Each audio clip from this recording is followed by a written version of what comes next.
Hai everyone, welcome to Om Rewok Story. Semoga kalian sehat selalu dan diberikan rezeki yang berkah tentunya. Enaknya kita bahas film horor misteri yuk. So, kali ini Om akan membahas alur cerita film India yang berjudul Ninu Vedani Nedanu Nene. Kurang belibet apa lagi tuh judul. Intinya nih film menceritakan kisah sepasang suami istri jagoan yang mengalami kecelakaan di antah berantah. Tetapi anehnya, ketika mereka bercermin, sosok di cermin itu sangat berbeda dengan sosok wujud mereka. Dan diperkirakan sosok di cermin itu adalah sosok hantu yang bertukar tubuh dengan mereka. So, gak usah pakai lama deh, sebelum mulai subscribe dulu dong. Dan gas, Om Rewok Story bumper.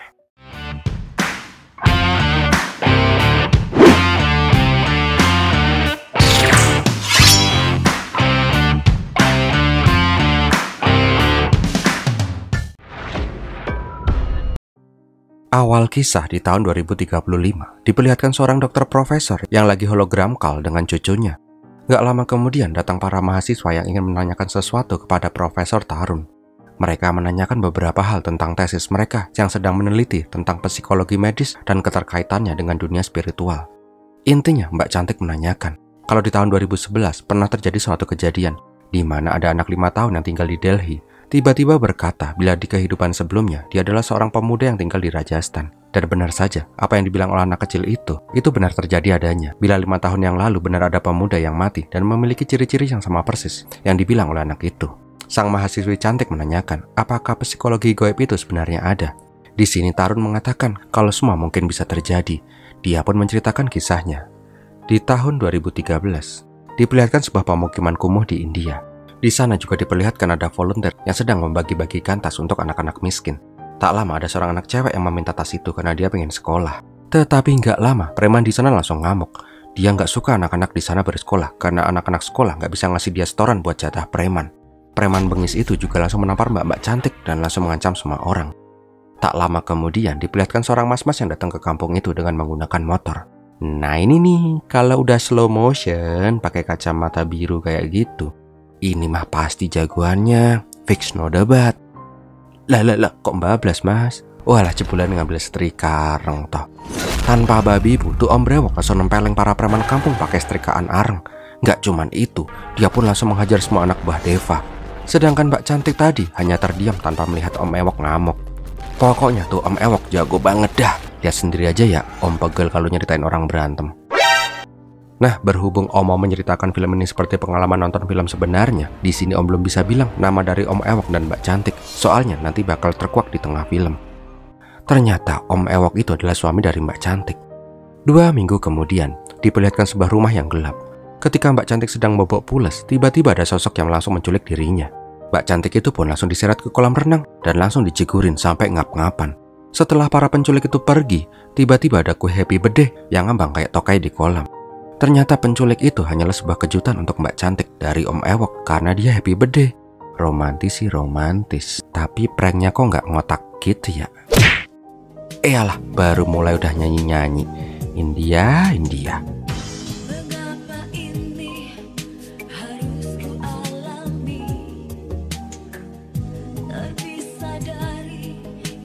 Aduh deh, bikin ngilu si Joni tukeran ilernya sih.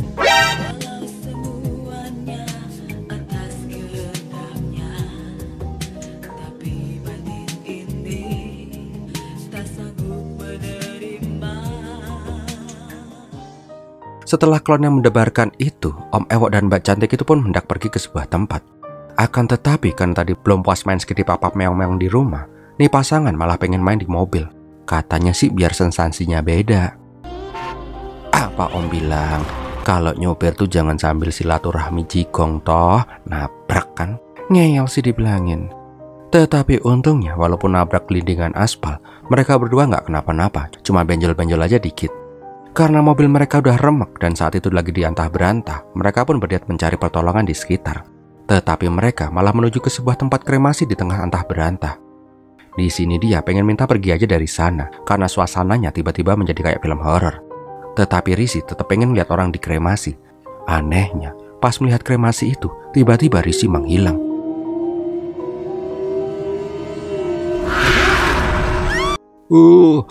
Dasar kolor buto ijo, bikin Om kaget aja. Tetapi pas mereka pergi, api pembakaran kremasi itu tiba-tiba mengeluarkan asap. Bentar nih, api kan emang ngeluarin asap ya? Bolah, pokoknya itu deh. Singkat cerita, mereka pun sampai di rumah. Nah, karena dia masih ngambek, Rizzy pun mencoba merayunya. Dia pun mengajak main Smackdown lagi. Karena dia emang senang main gulat-gulatan di kasur, dia pun gak jadi ngambek lagi dan langsung mandi biar wangi. Kok bayangan dia kok beda sama yang di cermin ya? Ternyata di luar juga gitu. Rizzy yang lagi bercermin juga langsung shock ketika bayangan yang di cermin menunjukkan sosok cowok yang gak seganteng dirinya. Ketika kembali mengecek, ternyata sosok mas-mas gak ganteng itu pun masih terpantul dari cermin. Ketika dia keluar, Rizzy gak berani ngomong ke dia. Dia pun berpura-pura stay cool gitu. Akan tetapi ketika dia gak sengaja melihat cermin, dia pun langsung ikutan shock. Sama kayak Rizzy, dia juga gak mau bilang apa-apa. Tetapi pas lagi mau makan malam, ada sosok yang sepertinya sedang mengawasi mereka berdua. Setelah makan, Rizzy yang masih bingung mencoba nyari angin di teras. Anehnya, pas dia ngecek WA, di foto profil WA-nya itu muncul sosok mas-mas cupu tadi. Dan ketika dia hendak menelpon seseorang, tiba-tiba kupingnya mendengung. Bunyinya tuh nging gitu loh, kayak ada nyamuk 2 tak yang lewat kuping itu loh. Kalian tau lah. Nggak cuman itu, pas Rizzy menutup telinganya, ada suara asing yang say hello kepadanya. Nggak cuman Rizzy yang penasaran, dia juga tambah keder pas lihat akun FB-nya muncul sosok cewek asing. Kalau ini sih sama-sama cantik sih. Dan ketika dia hendak selfie, foto di HP-nya juga berubah wajahnya. Malam harinya ketika mau bobo, BTW ini perang keringetannya nggak jadi loh ya. Soalnya udah pada takut duluan sih mereka. Jadi jangan pada berharap sih ya.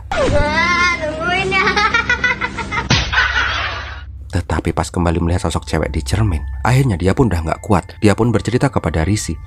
Karena memiliki kejadian yang sama, Rizzy juga langsung menunjukkan sosoknya di cermin. Yang ternyata muncul sosok mas nggak ganteng.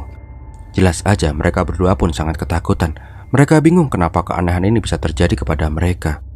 Malam harinya ketika Rizzy lagi mules-mules pengen beol, dia seperti merinding bulu jemarinya. Kakek, dia bangke, om takut beneran ini mah. Tiba-tiba sosok dia yang serem banget itu langsung jedokin Rizzy ke wastafel dan mencekiknya sambil senyum-senyum dan geleng-geleng kepala. Gak cuman itu, Rizzy juga diblebak-blebakin di batap. Namun sosok serem itu tiba-tiba menghilang. Bangke, malah deplok di tembok kok cicak. Ternyata itu semua hanyalah mimpi dari dia. Mimpi sih mimpi mbak, tapi om lagi sendirian nih pas lagi ngedit nih video. Intinya dia pun mewek karena dia takut banget dengan semua yang mereka alami. Akhirnya Rizzy pun membagi tugas. Dia akan pergi ke psikiater dan dia pun disuruh pergi ke gereja. Tetapi anehnya di rumah mereka malah terpasang foto mas-mas kurang ganteng itu. Bahkan BBART juga nggak menyadari kalau foto di dinding itu berbeda dengan majikannya. Singkat cerita, Rizzy pun datang ke psikiater. Dokter bilang kalau ini mah masalah sepele. Rizzy paling cuma halu kecubung aja. Tetapi pas Rizzy menunjukkan bayangannya di cermin, tuh psikolog langsung mangap. Di tempat lain di gereja, dia juga menunjukkan bayangan dirinya kepada Romo. Dia menanyakan apakah dirinya kerasukan demit. Romo mengatakan tidak perlu ada yang dikhawatirkan. Ini mungkin hanya gangguan setan sesaat. Intinya Romo meminta dia untuk selalu berdoa. Romo juga menjelaskan bila di catatan kuno Yunani, dulu pernah ada kasus seperti itu. Ada anak yang memiliki bayangan orang lain. Warga desa menganggap anak itu sebagai jelmaan iblis dan anak itu pun dibunuh beramai-ramai. Jadi nggak perlu khawatir. Bentar nih Romo. Di kisah itu kan anak itu dibantai rame-rame ya. Kok aku disuruh nggak perlu khawatir ki piye toh? Mau bilang kasar tapi kok ya Romo, takut kualat. Wes lah. Kembali lagi ke Rizzy. Melihat keanehan Rizzy, psikolog pun langsung menghipnotis Rizzy untuk mengetahui lebih dalam. Tetapi entah karena hipnotisnya terlalu lihai atau emang Rizzy ini pelor, nempel langsung molor. Dia pun gak bangun-bangun pas ditanyain sama psikolog. Ketika Pak Psikolog mulai gedek, cabang bayi, malah muncul sosok mas gak ganteng di sana. Jelas aja tuh psikolog langsung megap-megap ketakutan dong. Fix kena mentalnya nih psikolognya. Di rumah, dia yang baru pulang dikagetkan oleh ibu mertuanya. Ibu mertuanya marah-marah karena kemarin udah janjian, tapi malah gak datang. Namun ketika ibu mertuanya ngaca, dia melihat sosok dia yang berbeda dengan anak mantunya. Dia pun langsung memfoto sosok di cermin itu. Tak lama kemudian, dia menelpon Rizzy agar segera pulang karena dia atut. Tetapi Rizzy mau mengecek suatu tempat dulu sebelum dia pulang. Ternyata dia datang ke tempat kremasian kemarin. Gak lama, dia pun nanya ke nenek-nenek di sana, apakah kemarin ada 2 orang yang meninggal di sini. Tetapi tuh nenek-nenek malah nyolot. Gak polisi gak kamu? Nanyanya sama. Dah tanya aja sama polisi yang barusan pergi itu. Keesokan harinya, Ibu Risi datang ke Dokter Tarun yang merupakan dokter paling handal di masa itu. Singkat cerita, Ibu Risi menjelaskan semuanya. Dokter Tarun meminta Ibu Risi menghubungi si Risi biar dia gak kaget. Tetapi pas emaknya menghubungi Risi, baru deh mereka semua jadi tambah syok. Karena gak cuman mantunya aja yang aneh, tetapi anaknya juga ikutan aneh. Tak lama semuanya pun di CT scan, tetapi tidak ada hal aneh di pemeriksaan otak itu. Risi juga menjelaskan semua keanehan itu di tubuhnya. Nah kembali lagi, pas Risi disuruh bercermin, Tarun ikutan syok. Ya walaupun gak selebay Pak Psikolog sih. Tak lama kemudian, Tarun memanggil inspektur polisi. Karena namanya gak ada dan mukanya mirip Mongol, kita panggil aja Pak Polisi Mongol. Hampir sama dengan orang yang lain, Mongol dan Reddy pun kelihatan jiper pas melihat bayangannya si Risi. Foto cekrek. Setelah was-was, Tarun mengeluarkan sebuah alat perekam pendeteksi hantu. Kalau emang di dalam tubuh Risi itu ada demitnya, maka alat perekam itu akan bereaksi. Namun pas Risi mengomong dan di-setel lagi, gak ada yang aneh sama sekali. Tarun juga menjelaskan kalau hal yang dialami oleh Risi itu kemungkinan cuma masalah mental. Jadi Risi boleh pulang dan gak usah khawatir.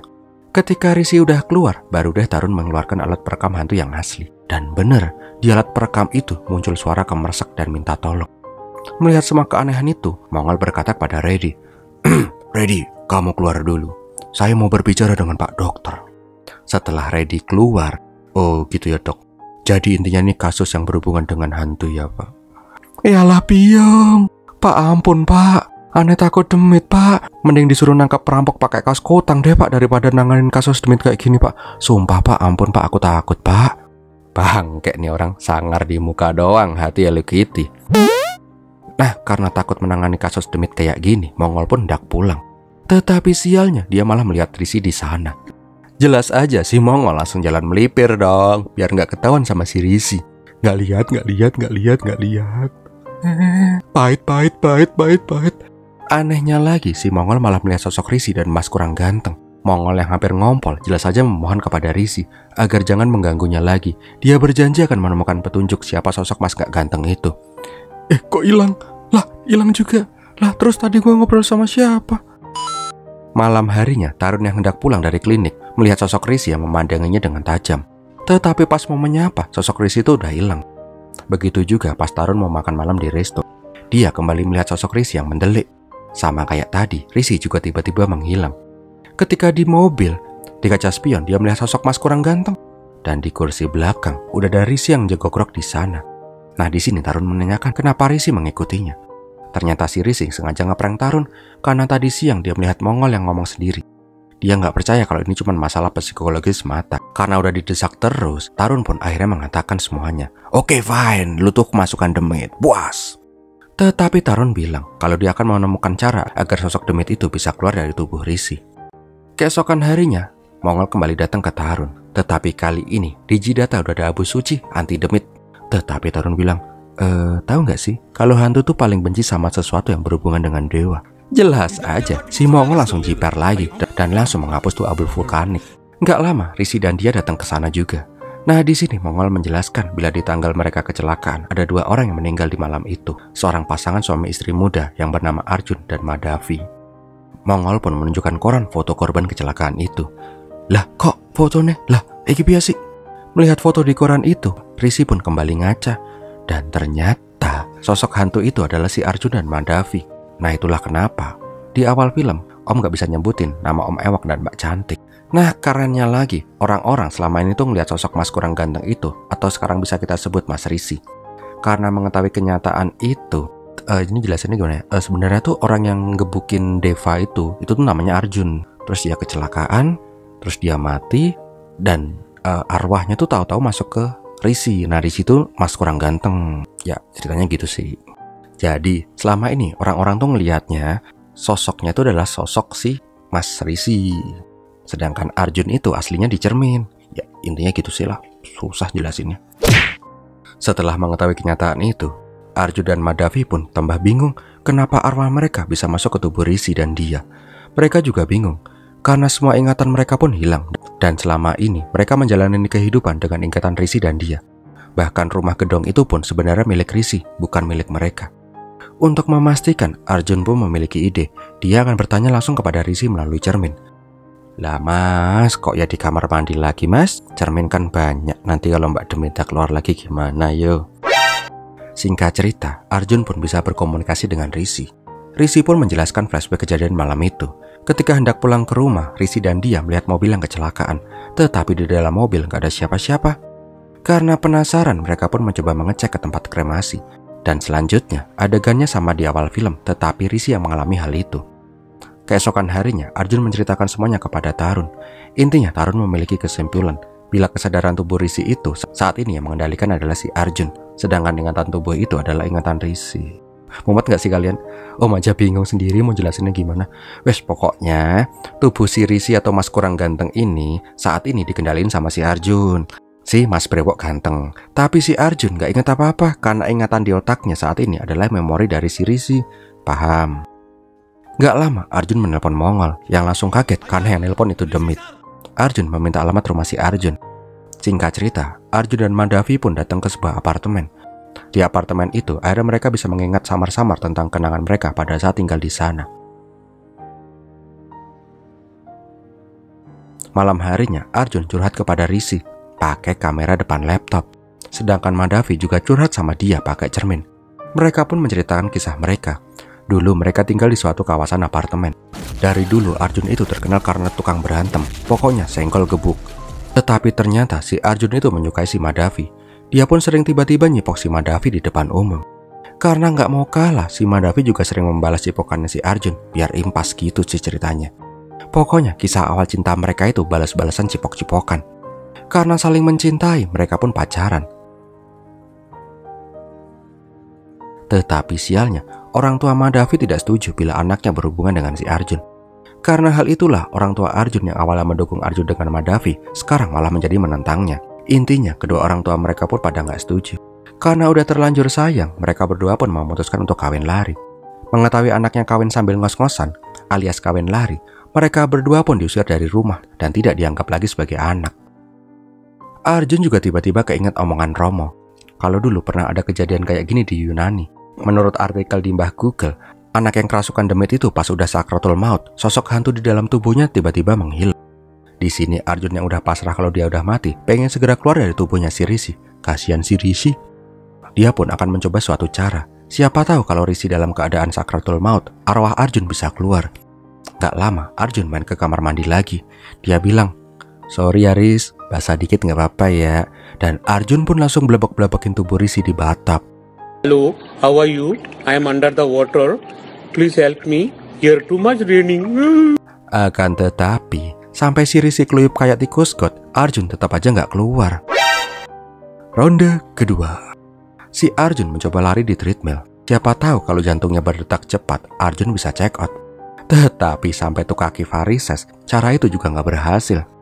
Ronde ketiga. Arjun datang ke sebuah dukun sakti. Ketika datang, tuh dukun langsung bilang, "Ada sosok demit di tubuhmu, nak." Iya, udah tahu, makanya aneh kesini. Yuk kenalan dulu sama sosok demitnya yuk. Bangkeknya, pas ngeliat bayangan di cermin, tuh dukun gadungan malah langsung kena mentalnya. Dia pun langsung kicep dan memberikan uang ke Arjun, biar si Arjun cepat minggat dari sana.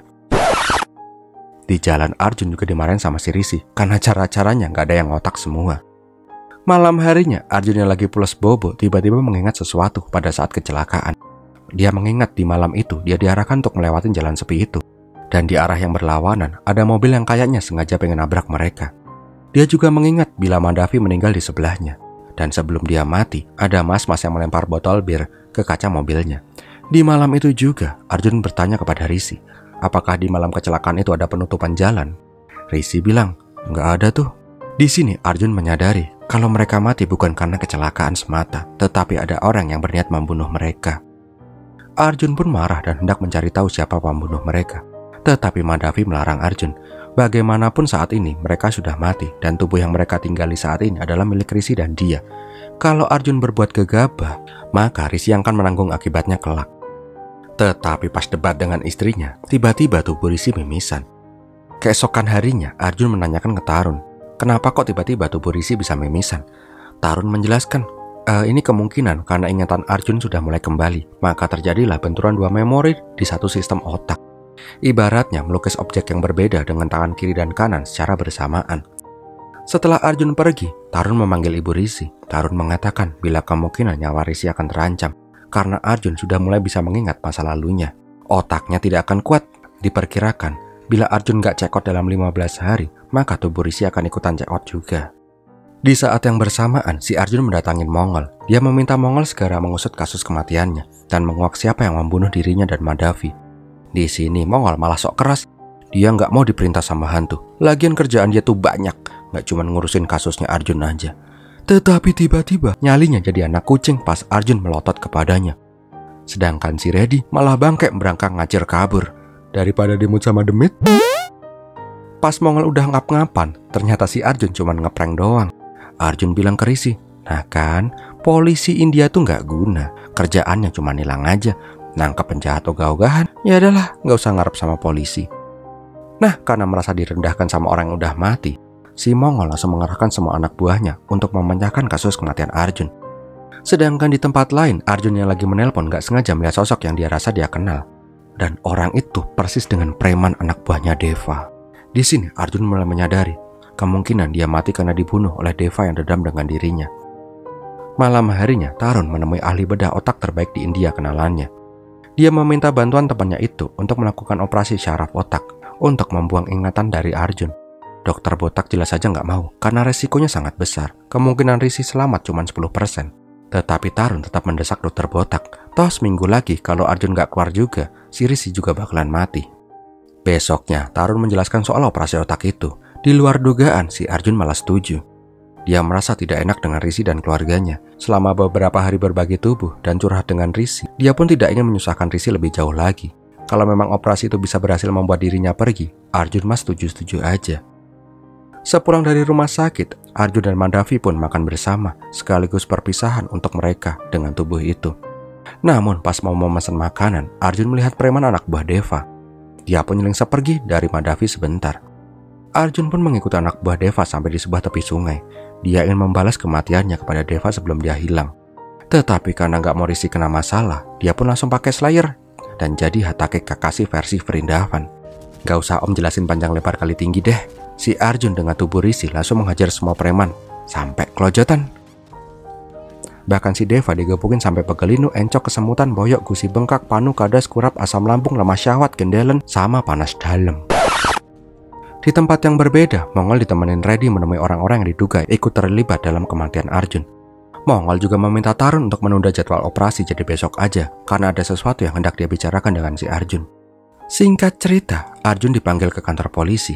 Di sini, Mongol langsung menunjukkan seorang mas-mas, yang ternyata orang itu adalah pengendara mobil merah yang hampir menabrak si Arjun. Mas itu mengatakan kalau dia tuh nggak tahu kalau Arjun itu kecelakaan, makanya dia nggak berhenti. Nah, kloter kedua yang dipanggil ternyata adalah anak buah Deva yang barusan digebukin sama si Arjun. Mereka pun menjelaskan semuanya. Awalnya mereka emang dendam banget sama si Arjun dan berniat memberikan pelajaran ke Arjun. Mereka pun membuntuti Arjun sampai ke rumahnya. Mereka jugalah yang menutup jalan dan mengarahkan Arjun ke jalan sepi. Tetapi belum sempat memberikan pelajaran ke Arjun, mobil Arjun malah udah cipokkan dulu dengan mesin gilingan aspal. Setelah kecelakaan itu, mereka melihat ada orang-orang mabuk yang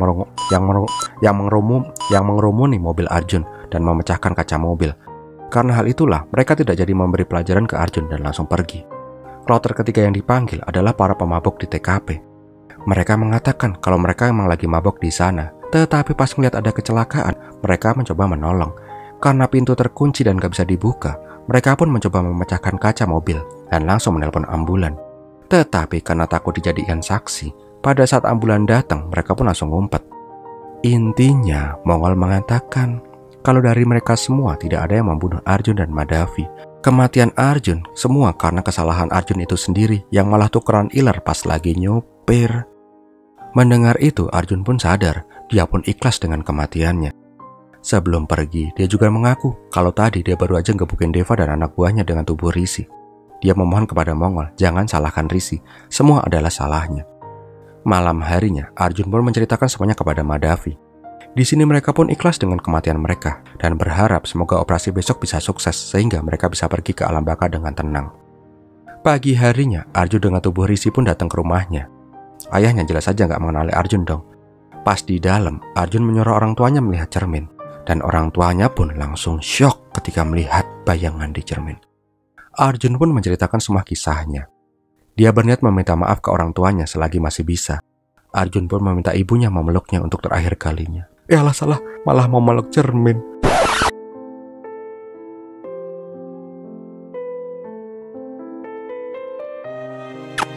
Di tempat lain, Madhavi pun menemui ayahnya untuk perpisahan. Di sisa waktu mereka di dunia yang tinggal sedikit, mereka pun saling bercengkrama.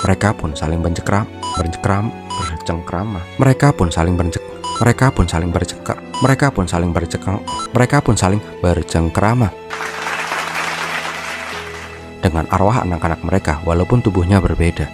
Dari yakin ku teguh, hati ikhlasku penuh akan karuniamu. Tanah air pusaka. Dan ketika waktunya pun tiba, mereka pun harus berpamitan dengan orang tua mereka. Sedih banget filmnya tuh. Duh, ampun sedih. Backsoundnya juga sedih banget lagi. Jadi inget pas dijemur pas upacara sekolah gara-gara lupa pakai topi. Di rumah sakit, Arjun dan Madhavi pun saling berpamitan. Mereka berharap bila suatu saat kelak mereka bisa bereinkarnasi, mereka ingin dilahirkan menjadi suami istri kembali. Dan gak lupa, mereka pun tukeran iler perpisahan. Tak lama kemudian, dokter hendak menjemput Arjun dan Madhavi untuk operasi. Tetapi anehnya, kesadaran Arjun sudah hilang. Dan saat ini, Rishi sudah kembali ke tubuhnya. Bahkan, dia tidak ingat apapun tentang Arjun yang merasuki tubuhnya. Seolah-olah selama ini dia hanya tertidur. Tarun akhirnya memiliki kesimpulan, arwah Arjun dan Madhavi bisa terbebas dari tubuh Rishi dan dia, karena mereka sudah tidak punya lagi penyesalan di dunia ini. Dan mereka pun bisa pergi ke alam sana dengan tenang. Tarun juga mengatakan ke mahasiswanya kalau kasus Arjun ini adalah kasus paling spesial selama dia berkarir. Ketika para mahasiswanya hendak pergi, salah satu mas-mas bertanya kepada Tarun, apakah Arjun dan Madhavi akan kembali lagi ke dunia ini? Tarun tidak bisa memastikan, tetapi bila mereka benar-benar bereinkarnasi, dia ingin bertemu dengan mereka. Bila saja pada saat itu dia bisa berpamitan, dia ingin memeluk Arjun untuk terakhir kalinya. Dan tiba-tiba, mas-mas itu langsung memeluk Profesor Tarun. What's your name again? Arjun. Kok? Jadi, alah. Ternyata si Arjun dan Madhavi bereinkarnasi jadi mahasiswanya Tarun. Wow, mind blowing sekali. E-nya 3. Dan filmnya pun berakhir. Wow, gimana film ini sob? Semoga nggak pada ikutan mumet ya. Ya, kalau kalian suka, subscribe dong. Like, comment, share. Dah gitu aja dulu deh. Om pamit ya, biar milatihin.